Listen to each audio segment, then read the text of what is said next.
కూర్చోడమ్మా, సమాధానాలు కూర్చోండి.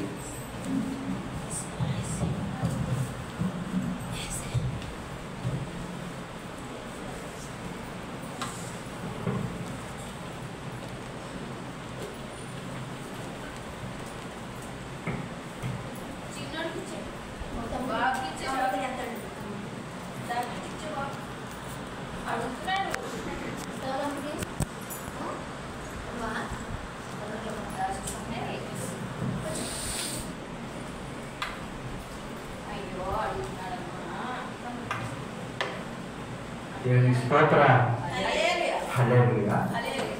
అలాగే దేవుని నామానికి ఘనత మహిమ ప్రభావం కలుగును గాక. ఆమేన్. మనమందరము కూడా అలాగే శుక్రవారం ఆరాధన, అలాగే మనము మహిమ మందిరంలోనూ మరలా మధ్యాహ్నం ఆరాధన, మరలా రాత్రి వేళ ప్రార్థనలో మనకి దేవుడు సహాయం చేస్తూ ఉన్నాడు. దాన్ని బట్టి కృతజ్ఞతలు తెలుపుతూ ఉన్నాయండి దేవునికి. అలాగే చిన్న కీర్తన పాడుతున్నాయండి. నమ్మవద్దు నమ్మవద్దు ఈ మాయాలోకం నమ్మవద్దు, ఇది ఆశ చూపి మోసం చేయు. ఈ మాయాలోకం నమ్మవద్దు, నమ్మవద్దు నమ్మవద్దు ఈ మాయాలోకం నమ్మవద్దు, ఆశ చూపి మోసం చేయు. ఈ మాయాలోకం నమ్మవద్దు.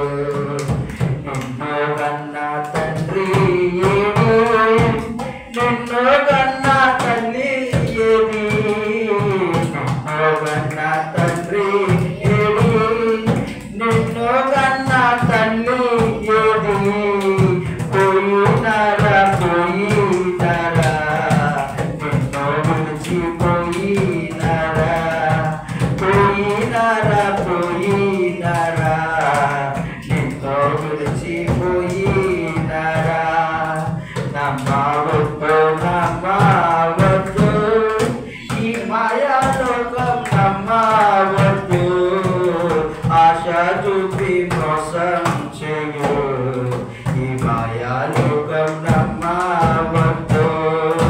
నీ అక్కలేరి చెల్లెండ్రేరి, నీ అన్నలేరి తమ్ముళ్ళేరి, నీ అక్కలేరి చెల్లెండ్రేరి, నీ అన్నలేరి తమ్ముళ్ళేరి, వారాసతో సంపాదించిన వారాస్తి పాస్తులన్నీ ఏమి, వారాసతో సంపాదించిన వారాస్తి పాస్తులన్నీ ఏమి.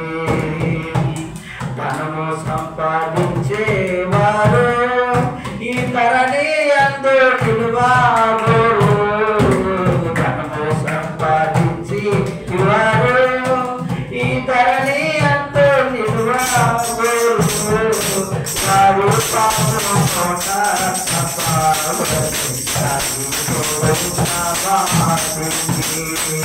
వారు పాపం కోట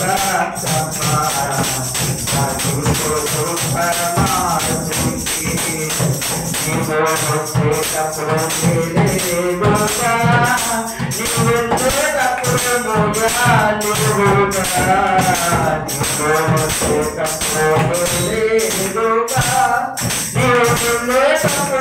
మోయాలుగా, నీవు ఒంటరిగానే వచ్చినావు, నువ్వు ఒంటరిగానే వెళ్ళవను, నీవు ఒంటరిగానే వచ్చినావు, ఒంటరిగానే వెళ్ళవలను. నమ్మవద్దు నమ్మవద్దు ఈ మాయాలోకం నమ్మవద్దు, ఆశ చూపి మోసం చేయు. ఈ మాయాలోకం నమ్మవద్దు. స్తోత్రం. హల్లెలూయా. అలాగే దేవుని గురించి చెప్పుకున్నాం. వాక్య ధ్యానంలోకి వాక్య భాగంలోకి వెళ్దామండి. ఈ రోజున మీ ముందు దేవుడు మనతో మాట్లాడుతున్న వాక్యము మీ ముందుంచాలని ఆశపడుతూ ఉన్నాను. అలాగే హెబ్రీయులు 10వ అధ్యాయము, హెబ్రీయులు రాసిన పత్రిక 10వ అధ్యాయము, హెబ్రీయులు అండి 10వ అధ్యాయము ధ్యానం చేయవలసిన దేవుడు ప్రేరేపణ కొలిది 10వ అధ్యాయము మనం ధ్యానం చేసుకుందామండి. 10వ అధ్యాయము మొదటి వచనము నేను చదువుతున్నాను. ధర్మశాస్త్రము రాబోచున్న మేలుల ఛాయ కలదియే కానీ ఆ వస్తువుల నిజ స్వరూపము కలది కాదు.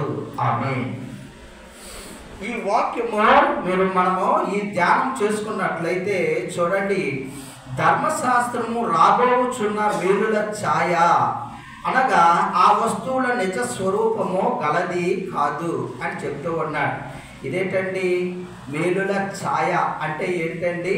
రిఫ్లెక్షన్, షాడో, నీడ. అది మనకి నీడ. అసలు రూపము మనకి దాగి ఉన్నది, ధర్మశాస్త్రంలో దాగి ఉన్నది.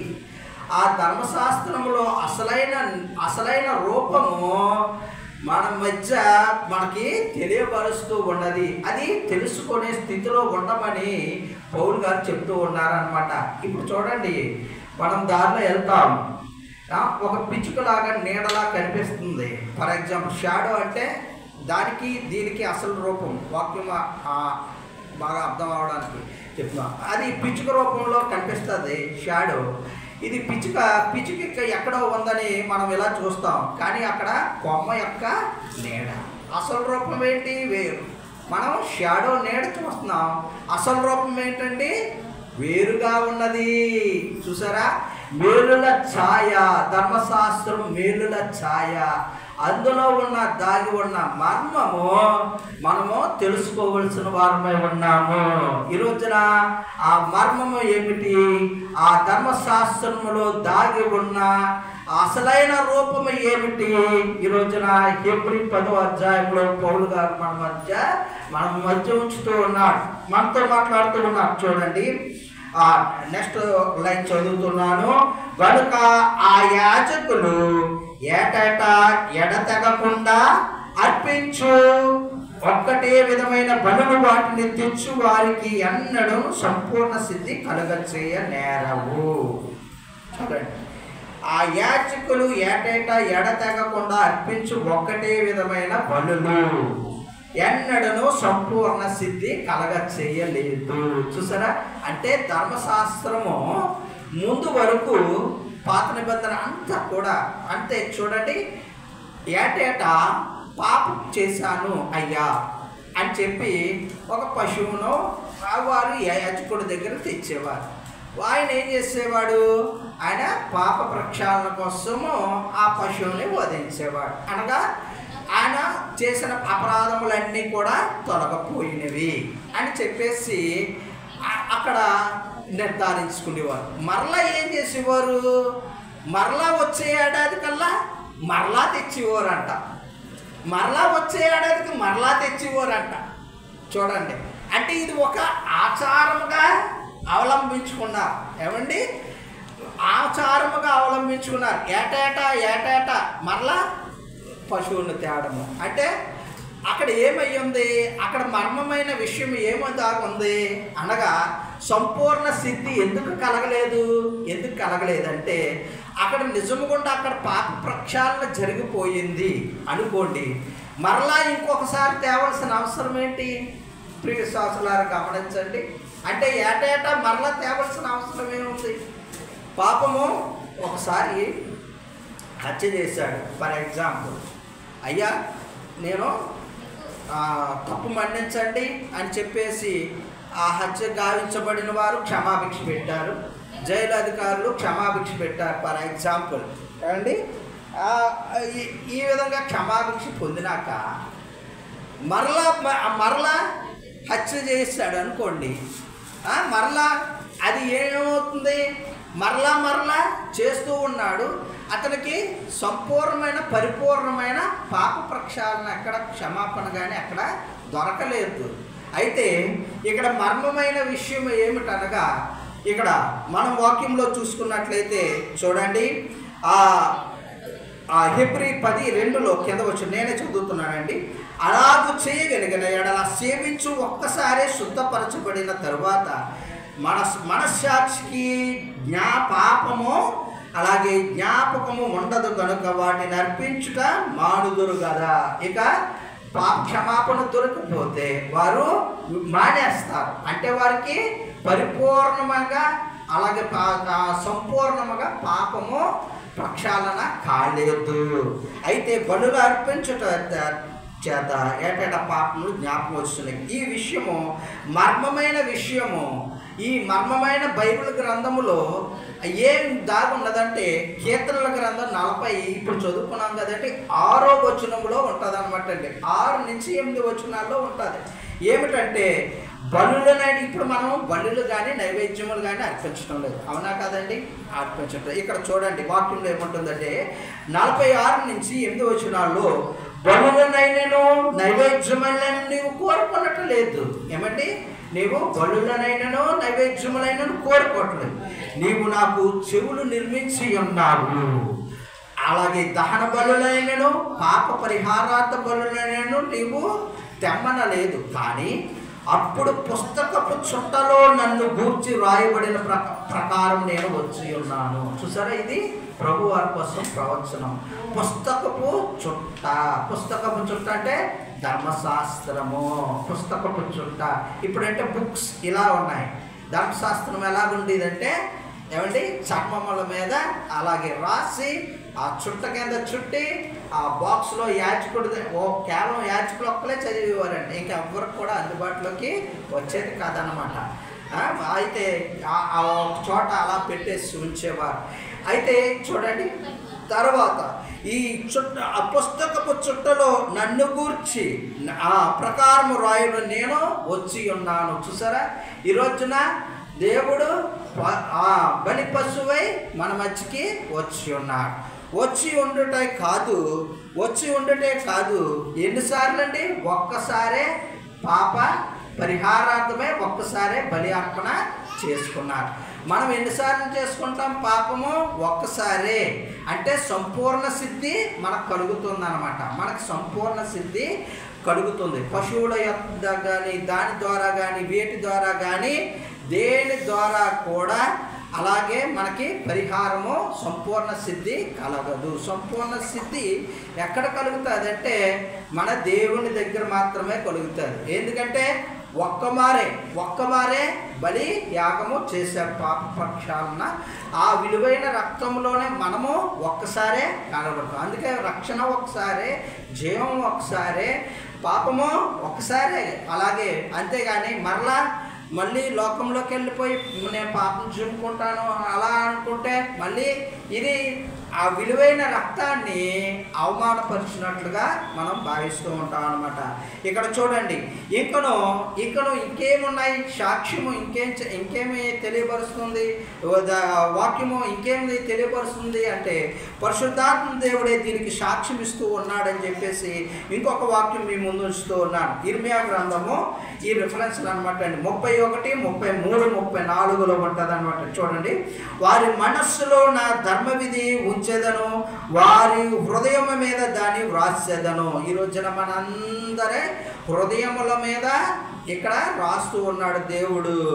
ఇక్కడ ధర్మశాస్త్రమును మన హృదయములలో ఏది చేయాలి ఏది చేయకూడదు ప్రతిది కూడా ప్రతి ఒక్క హృదయం మీద రాస్తూ ఉన్నాడు. అంతేకాదు నేను వారి దోషములను క్షమించి వారి పాపములను ఎన్నడూ జ్ఞాపకము చేసి కొనను కనుక అల్పులేమి గనులేమి నన్ను ఎరుగదరు. చూసారా, వారి దోషములను క్షమించి వారి పాపములు ఎన్నటిని జ్ఞాపకం చేసుకున్నాను అంటే ఇక్కడ మర్మమైన విషయం దాగి ఉన్నది. నేను క్షమించి ఎప్పుడు జ్ఞాపకం చేసుకోను కాబట్టి ఇక మరలా మీరు బలులు తేవలసిన అవసరము లేదు అని దానికి అర్థమై ఉన్నది. మరలా తేవలసిన అవసరం లేదు, మరలా మీరు చేయకూడదు. కుక్క వాచ్ చేసుకుంటే ఏమవుతుంది అంటండి, మరలా దాని దగ్గరికి వెళ్తుందంట. చూసారా, మనము మనల్ని అలాగే ఆ స్థితిలో మనల్ని ఉండొద్దు అని చెప్తూ ఉన్నాడు అనమాట. ఒక్క మారే ఈరోజు నాకు చూడండి, మరలా ఇంకొన్ని మాటలు మీ ముందు ఈ అధ్యాయంలోది మరలా మీ ముందు ఉంచుతూ ఉన్నాను. అలాగే ఇక్కడ 21వ అధ్యాయంలో దేవుని ఇంటి పైన మనకు గొప్ప యాజకుడు ఉన్నాడు గనుక మనస్సాక్షి కల్మషము తోచుకుంటున్నట్లు ప్రోక్షింపబడిన హృదయము కలవారుగా ఉండాలి. మన పైన ఇప్పుడు దేవుని ఇంటి పైన మనకు ప్రధాన యాజకుడు ఉన్నాడు. ఆ రోజునైతే ప్రధాన యాజకుడు ఏటేటా అర్పించేవాడు. అలాగే ఈ రోజున తెర మూసివేసి ఉండేది. ఆ యాజకుడు కూడా అనుమతి ఉండేది కాదు, ఏడాదికి ఒక మారే ఉండేది. ఈ రోజున మనందరికీ మించిన ప్రధాన యాజకుడు ఉన్నాడు.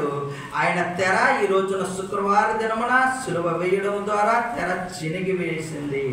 డైరెక్ట్గా ఆయన అందులోకి ప్రవేశించారు. ఆ ప్రధాన యాజకుడే మన కొరకు విజ్ఞాపన చేసేవాడుగా ఉన్నాడు. కాబట్టి ఇక్కడ మనల్ని ఎలా ఉండమన్నాడంటే, మనస్సాక్షికి కల్మషము తోచకుండానట్లు ప్రోక్షించబడిన హృదయములు కలవారు, నిర్మలమైన ఉదకముతో స్నానం చేసి శరీరములు కలవారై ఉండి విశ్వాసములో సంపూర్ణ నిశ్చయత కలిగి యథార్థమైన హృదయముతో మనము దేవుని సన్నిధానమునకు చేరుదము. వాగ్దానము చేసిన వాడు నమ్మదగిన వాడు కనుక మన నిరీక్షణ విషయమే మనం మెప్పుకున్నది నిశ్చయముగా పట్టుకుందాము. కొందరు మానుకొనుచున్నట్లుగా సమాజముగా కూడుట మానక ఒకరికొకడు హెచ్చరించుకొనొచ్చు. ఆ ధనము సమీపించటం మీదట మరి ఎక్కువగా అలాగూ చేయ ప్రేమ కలిగి ఒకరికొకడు ఆలోచింతుము. ఏ విధముగా సంగమును కొనసాగమని దేవుడు చెప్తూ ఉన్నాడండి. ఒకరికొకరు హెచ్చరించుకొనొచ్చు, ఒకరికొకరు గద్దించుకొనొచ్చు, ఒకరికొకరు బుద్ధి చెప్పుకొనొచ్చు. విశ్వాస ప్రయాణములో మనము కొనసాగాలని వాక్యము సెలవిస్తూ ఉన్నది. అలాగే మనల్నందరికీ నిష్కలంకము యథార్థతో కలిగి జీవించమని వాక్యం సెలవిస్తూ ఉన్నది. అలాగే మనకు అందరికీ లోకములో ఉన్నది వేరు. అలాగే చెరువులో 2 సార్లు మునిగితే పాపము, మరలా ఇంకో సంవత్సరానికి మరలా ఇటువంటి వేది కూడా ఈ పరంపరముగా వచ్చిన ఆచారముల ద్వారా కానీ ఎటువంటి పశు ద్వారా కానీ ఎటువంటి ద్వారా కూడా పరిపూర్ణమైన అలాగే మనకి ప్రక్షాళన దొరకదు. అలాగే మనకి పాప క్షమాపణ మనకి విలువైన రక్తము ద్వారానే దొరుకుతుంది. అది ఒక్క మారే. అలాగే మనము దానిని అపవిత్రపరచకూడదని వాక్యం సెలవిస్తుంది. అందుకే ఇక్కడ చెప్తూ ఉన్నాడు అనమాట అండి. మనం సత్యము గురించి అనుభవం పొందిన తరువాత బుద్ధిపూర్వకంగా పాపము చేసిన ఎడల పాపమునకు బలి ఇకనో ఉండదు. ఆ న్యాయము తీర్పునకు భయముతో ఎదురు చూచుచు విరోధులకు దహింపబోవు నిరీక్షణ అగ్నియో ఇక్కడ నికనో ఉండును. ఇక్కడ దేవుడు న్యాయం తీర్చేవాడు అయి ఉన్నాడు. ఇక్కడ న్యాయం తీర్చేవాడు దేవుడై ఉన్నాడు. మనం అదే నిరీక్షణ కలిగి ఉండాలని చెప్తూ ఉన్నాడు. అలాగే నిరీక్షణ కలిగి ఉండాలని. అలాగే ఇక్కడ చూడండి, దావీదు గారు సమూయేలు గ్రంథం ధ్యానం చేసుకుంటున్నాం రాత్రి వేళ. అయితే ఆయనకు ఒకనాడు సౌలు గారి దగ్గర నుంచి ఆయన దొరికినా కూడా చంపకుండా అనేక మార్లు వదిలేసినా సరే ఏమనుకున్నాడు దావీదు గారు, ఏమనుకున్నాడంటే నేను పగ తీర్చుకోవాలంటే తీర్చుకోవచ్చు, ఆయన చంపడానికి వస్తున్నాడు కాబట్టి నేను చంపేయచ్చు. ఆయన దొరికాడు, నిద్రిస్తూ ఉన్నాడు, రెస్ట్ తీసుకున్నాడు, గుహలో చంపేయచ్చు. 1 మారు కాదు 2 మార్లు, కానీ చంపలేదు. ఎందుకు? దేవుడే చూసుకుంటాడు, దేవుడే న్యాయం చేసుకుంటాడు. నేను అభిషేకం పొందాడు కాబట్టి దేవుని మీద భయంతో అతనికి ఏ హాని చేయలేదు. దేవుడే న్యాయం తీర్చుతాడు అని చెప్పేసి చుట్టుపక్కల ఎంత ప్రేరేపించినా నేను ఆ పని చేయనని చెప్పేసి దూరంగా ఉంటే చూడండి న్యాయం దేవుడు ఎలా తీర్చాడు ఏమండి. ఆయన ఫిలిష్తీయుల చేతిలో హతమైపోయేటట్లుగా చేశాడు. ఆయన అంటూ ఉన్నాడు, శత్రువుల చేతిలో చనిపోవచ్చు, లేకపోతే ఆటోమేటిక్గా దేవుడే న్యాయం తీరుతాడు. అలాగే శత్రువును అలాగే దేవుడే చేశాడు. అలాగే నాబాతు మూర్ఖుడు దావీదు పట్ల చూడండి పొగరగా సమాధానం చెప్పాడు. రొట్టె అడిగాడు, ఏమండి రొట్టె ఆహారం అడిగినప్పుడు నువ్వెవడవి నాకు తెలియదు, దావీదు ఎవడు అని చెప్పేసి పొగరగా చెప్పాడు అనమాట. పొగరగా చెప్తే ఆ భార్య వల్ల కాపాడబడ్డాడు. కాపాడబడినప్పుడు భార్య వల్ల కాపాడబడినప్పుడు ఏమండి అప్పుడు ఏమన్నాడంటే సరే అయితే ఆ రొట్టెలు అవన్నీ తీసుకున్నాడు. భార్య బతిమాల సరే అని తీసుకొని ఏమన్నాడండి ఆ నాబోతుకి దేవుడే శిక్ష వేస్తాడులే అని చెప్పేసి అన్నాడు. ఏమండి పొగరగా సమాధానం చెప్పినా నిజానికి చంపుదామనే వెళ్ళాడు. కానీ ఆ భార్య మూలాన సరే అయితే అని చెప్పేసి ఆహారం తీసుకొని ఇంకా నీ ఏ ఆపద తలబెట్టను అన్నాడు దావీదు. అప్పుడు ఏమన్నాడండి పక్కన వారితోనే ఆ నాబోతుకి దేవుడే శిక్ష వేస్తాడులే అనుకుంటే చూడండి ఆ 10 రోజులకే జరిగిన దావీదు గారిని 10 రోజులకే ఆయన రాయిలా బిగిసిపోయి నిద్రించాడు నాబోతు. 10 రోజులకే 10 డేస్లోనే నిద్రించాడు నాబోతు. అప్పుడు అనుకున్నాడంట దావీదు అనుకున్నాడంట దేవుడే శిక్ష వేశాడు, నేను వెళ్ళి చంపక్కర్లేదు, ఎవరేశారు దేవుడే శిక్ష వేశాడు అని చెప్పేసి అనుకున్నాడంట నాబోతు కోసం. చూసారా అలా ఇప్పుడు ఈ సత్యం విషయంలో యథార్థత విషయంలో నిష్కలంకంగా మన పట్ల ఎవరైనాను ఈ విధముగా ఉన్నట్లయితే అలాగే వారికి తీర్పు తీర్చేవాడు దేవుడై ఉన్నాడు. ఇక్కడ చూడండి అదే మాట ఇక్కడ ఉంటుంది. నిరీక్షణ విషయములై అన్నియును ఎవడైనాను మోసే ధర్మశాస్త్రము చెప్పిన 2-3 సహకారముతో అయితే సాక్ష్యంలో చంపించుదురు. అలాగే దేవుని కుమారుడు పాపములతో అలాగే పాదములతో త్రొక్కి తాను పరిశుద్ధపరచబడిన సాధకమైన నిబంధన రక్తమును అపవిత్రమైనదిగా ఎంచి. చూసారా నిబంధన రక్తమును ఎలా ఎంచకూడదు, అపవిత్రమైనదిగా ఎంచి కృపకు మూలమగు ఆత్మను తిరస్కరించిన వాడు ఎంత ఎక్కువైన దండనకు పాత్రుడుగా ఎంచబడునని మీతో తోచును. చూసారా కృపకు పాత్రుడు కాకుండా చూస్తూ ఉన్నాడు. ఏది నిబంధన రక్తముని అపవిత్రముగా ఎంచువాడు, మరలా అలాగే ఆత్మను తిరస్కరించిన వాడు కృపకు, అలాగే పాత్రమైన ఆత్మను తిరస్కరించిన వాడు అపవిత్ర, అలాగే వాడు ఇక్కడ చూడండి దండనకు పాత్రుడుగా ఎంచబడునని చెబుతూ ఉన్నాడు అనమాట. పగ తీర్చుట నా పని, నేనే ప్రతిఫలము ఇస్తును. అలాగే ప్రభు తన ప్రజలకు తీర్పు తీర్చునని చెప్పిన దానిని ఎరుగుదము కదా. జీవము గల దేవుని చేతిలో పడుట భయంకరము. ఇక్కడ మనమందరము వెలిగింపబడి శ్రమలతో కూడిన గొప్ప పోరాటం సహించిన పోరాటములు జ్ఞాపకము తెచ్చుకొని ధైర్యమును విడిచిపెట్టకుండా దానికి ప్రతిఫలముగా గొప్ప బహుమానము కలుగుటకై మనము నిరీక్షణ చేస్తూ ఉన్నాం. అలాగే ఏదియును నిరర్ధకము కాదు, మీరు దేవుని చిత్తము నెరవేర్చిన వారే వాగ్దానము పొందు నిమిత్తము మీకు ఉరిమి అవసరమై ఉన్నది. అయితే మనము నశించుటకు వెనుక తీయువారము కాము, కానీ ఆత్మను రక్షించుకున్నటకు విశ్వాసము కలిగిన వారమై ఉన్నాము. మనము నశించుటకు వెనుక తీయువారము కాము, కానీ ఆత్మను రక్షించుకున్నటకు విశ్వాసము కలిగిన వారమై ఉన్నాము. మన ఆత్మను మనం రక్షించుకునేవారుగా ఉన్నాము, మరలా ఇతర ఆత్మను రక్షించేవారుగా ఉన్నాము. సత్యం విషయములో అలాగే నిరపరాధులుగా ఉన్నాము. మనమందరము కూడా సంపూర్ణ సిద్ధి, మనము మరుగైన విషయములు ధర్మశాస్త్రములో అసలైన మర్మముగా ఉన్న విషయములు మనము తేటతెల్ల చేసుకుంటూ ఉన్నాము. ఇటువంటి ధన్యత, వాక్యంలో ఎదిగే ధన్యత, బలము, శక్తి మనకి దేవాది దేవుడు అనుగ్రహించును కాక. ఆమేన్. వాక్యం ఇచ్చిన స్తోత్రములు తండ్రి, వాక్యం ద్వారా విశ్వాసము కలిగించి కృప చూపించాలని నమ్ముతూ ఉన్నాను. అలాగే తండ్రి ఇంకా జరుగుతున్న ప్రార్థనలు తోడుగా ఉండమని అడుగుతున్నాను తండ్రి. ఆమేన్. ప్రార్థన చేయండమ్మా, అప్పుడు ప్రార్థన చేయండి.